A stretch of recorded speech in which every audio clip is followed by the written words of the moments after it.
over 3 decades, one man has stood at the forefront of Jewish life in Russia, leading with unwavering commitment, courage, and faith. Rabbi Berel Lazar, Chief Rabbi of Russia, has not only revitalized Jewish communities across the former Soviet Union, but has also been a global ambassador for the Jewish people. From rebuilding shuls and schools, to ensuring that every Jew, no matter where they are, has access to their heritage, Rabbi Lazar's leadership has been a beacon of light in times of challenge and triumph. His work extends far beyond Russia's borders, whether standing before world leaders, advocating for Jewish rights, or bringing Torah and Yiddishkeit to the farthest corners of the earth. Rabbi Lazar embodies the responsibility of Klal Yisroel, caring for every Jew in every place. Tonight, we are honored to welcome a leader, a visionary, and a true servant of the Jewish people. Please welcome the Chief Rabbi of Russia, Rabbi Berel Lazar.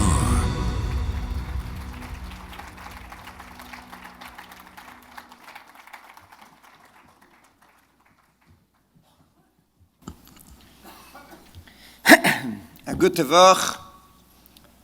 First of all, great being here. I think for each one of us, but especially for me. So I think it's a eye-opener for me, everything that I saw here this Shabbos. And I'm sure each one of the participants feels the same. We're empowered to go out and bring Mashiach. How do we do that? So just imagine that somebody will tell you, you can save the Bibas children. What are you ready to do to save them? I could promise you that if you turn to any Jew anywhere in the world and you tell him these words, he's going to say, I'm in. I'm ready. I'm ready to do whatever is needed to save these children. So you know what?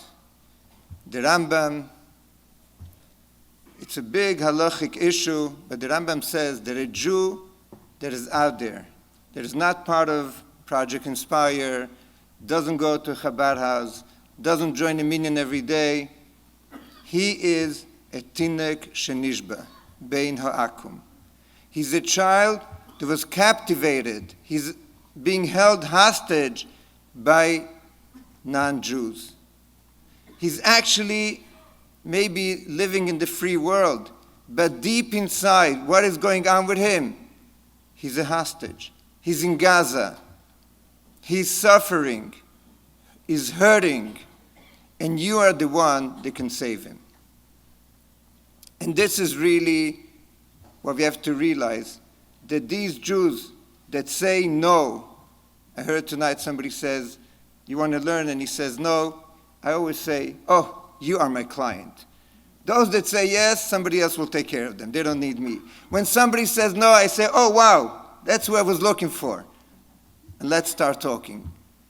And invite him for Shabbos, send him some shmura matzah, send him a book, put on tefillin on him, make a small change. This will trigger bigger changes. If a Shabbos meal can bring this beautiful family to be mekarev others, it's like Herbalife. I don't know what it's called. You know, it goes and goes and it grows. And the schar, at the end of the day, we are the ones that get the schar from his balei teshuvas and his balei teshuvas and his balei teshuvas.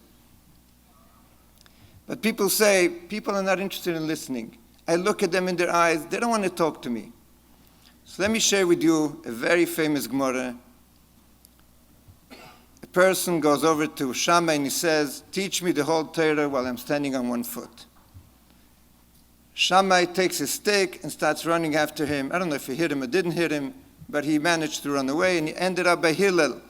And he tells the same story again. Can you teach me the whole Torah while I'm standing on one foot? So first of all, how long was he planning on standing on one foot?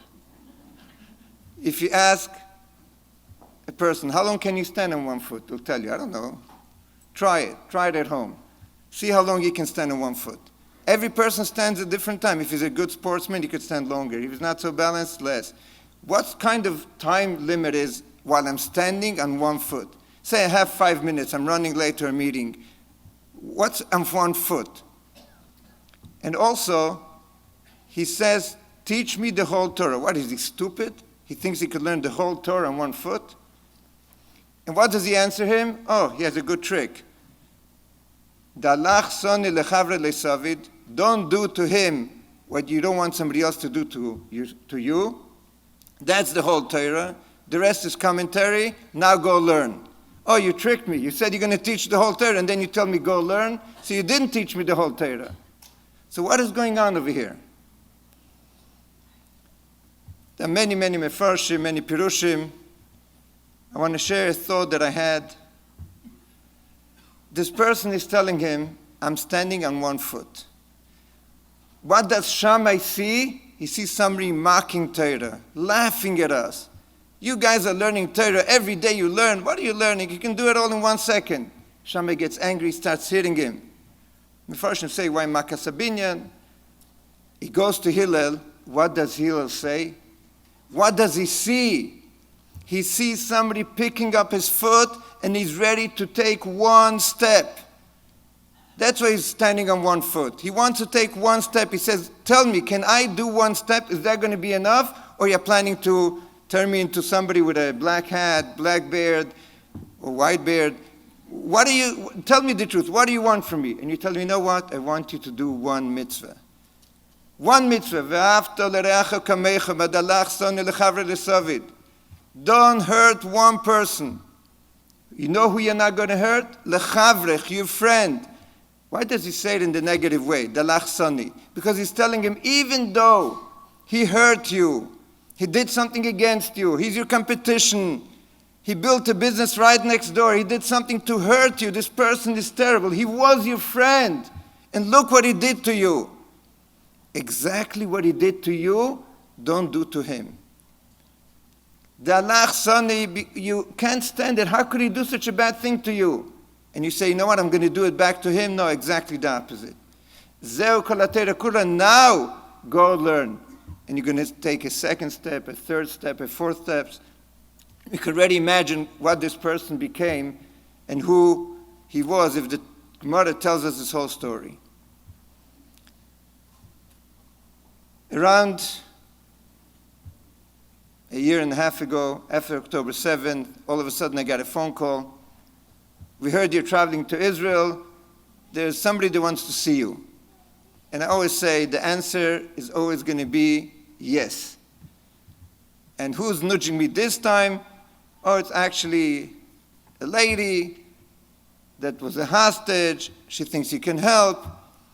I said, listen, I don't know if I can help, but to meet anyone, I'm always ready.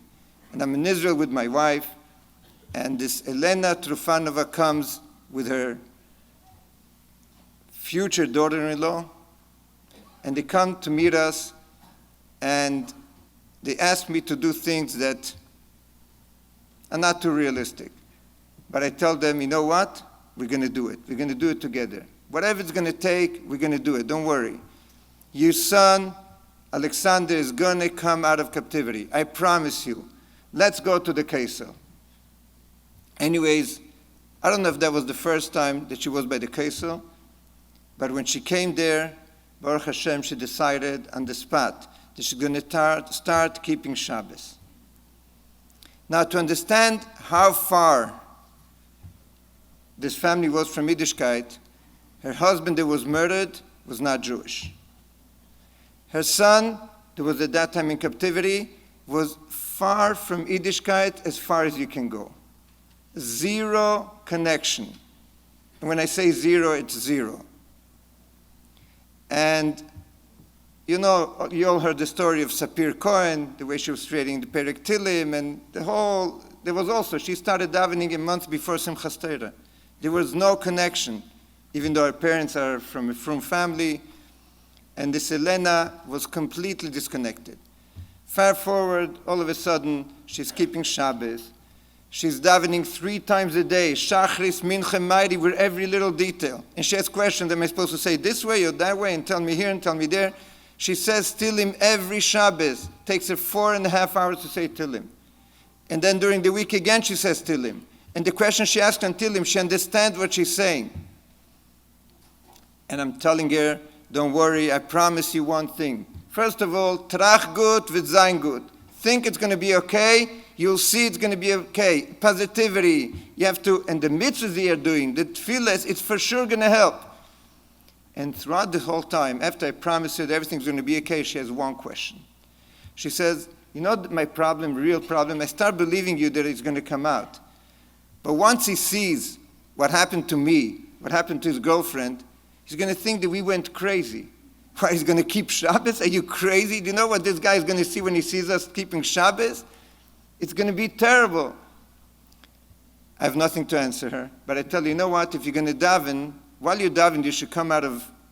You should also daven that you should be strong over there. And the Emunah should come back. Anyways, they came to Moscow to visit. Just, you should understand how close we got to them. My wife, who's here tonight, and the whole Shabbos, thanked her for bringing me here. You can applaud her. My wife became her sister, Kipshute. Every single day, they're on the phone. Their future daughter-in-law became my daughter's sister, and they're on the phone every day. And they became really family. And this is really the connection you have to have with every single Jew. They are family. And you soon see how family works. Anyways, Baruch Hashem, you all heard the news that he came out, but let me tell you one interesting point.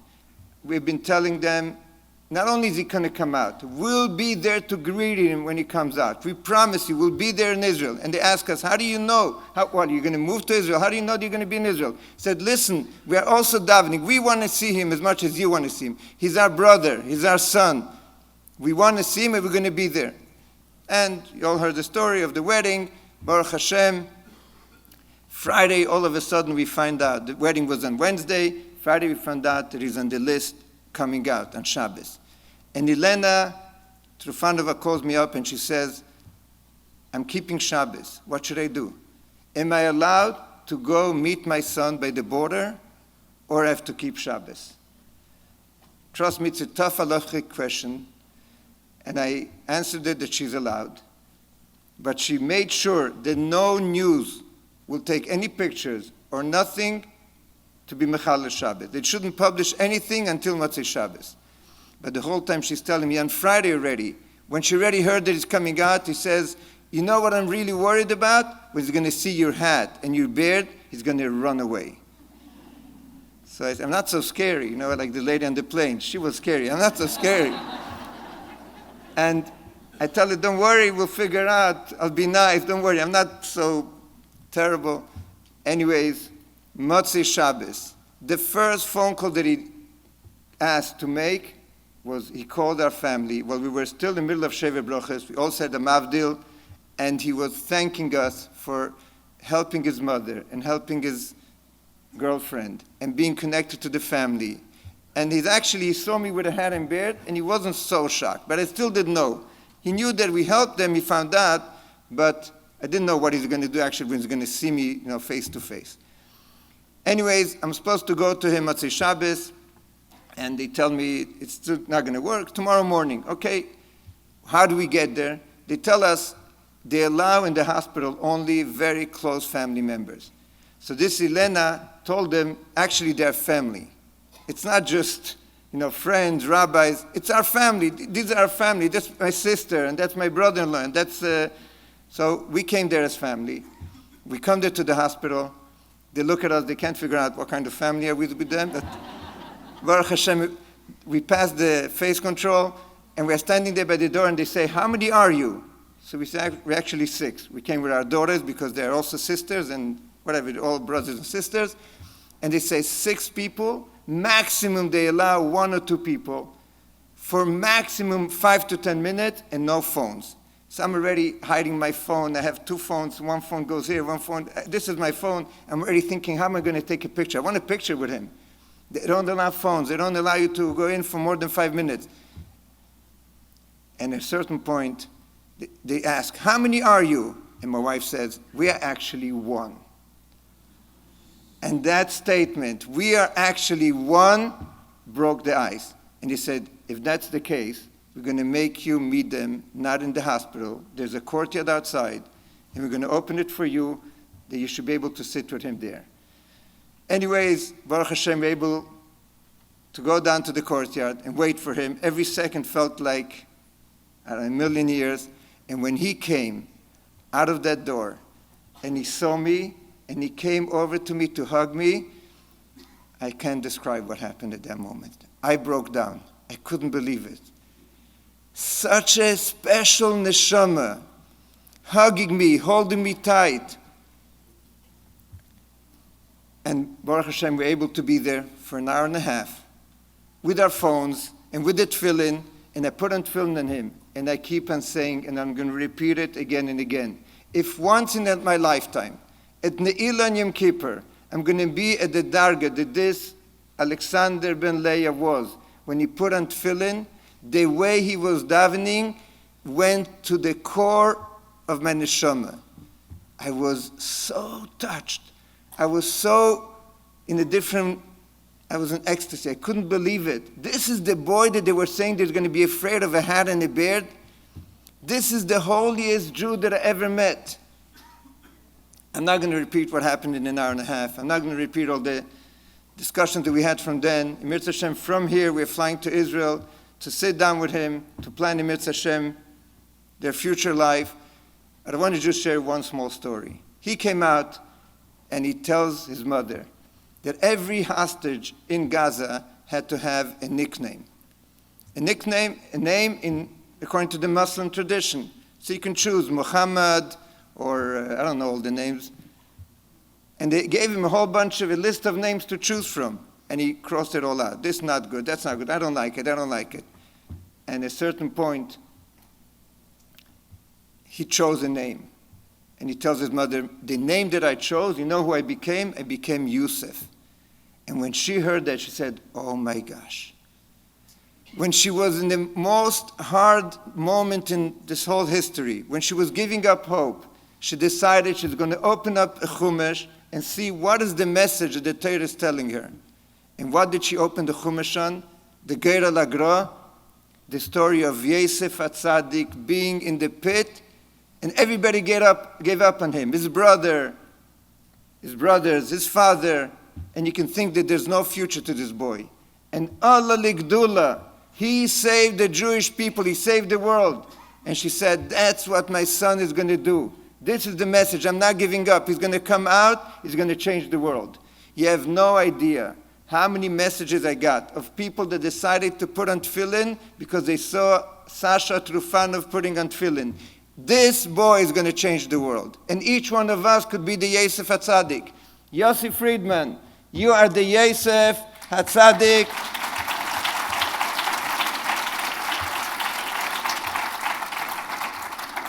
I have a lot more to tell you. I'm afraid he's going to fire me on the spot. Yossi, you better buy me a watch. Anyways, I'm going to stop right now, even though, believe me, I could go on forever. I want to just share one bakosha. Yesterday, there's a beautiful sefer that one of the first ones the Rabbi gave out. It's called Hayom Yom. Every day has a message. Yesterday, the message was that every single Jew is a shliach. Some people know a shliach, met a shliach. Every Jew is a shliach. Each one of us is the shliach from HaKadosh Baruch Hu to go out to every single Jew. And every single Jew is a Sasha Trufanov. That we think he's so far away, he's so scared of us. We don't bite. We actually are Eden that care for each other. And when we see somebody that is missing the beauty of Yiddishkeit, that we, Baruch Hashem, are able to celebrate, it's not fair not to share it with them. So we have to do it with a smile. We have to show them how beautiful it is, how special it is, to be a Yid, to be a Jew, to be involved, to help other Jews to get involved. And I have no doubt that this Shabbos and what's going to come out of this Shabbos is going to be a big, big step. Not only a regel achas, one big step that we're all going to take to go likras Mashiach Tzidkeinu in the Geula Amitis Vashlema, Bekorev Mamish, now. A good tevah.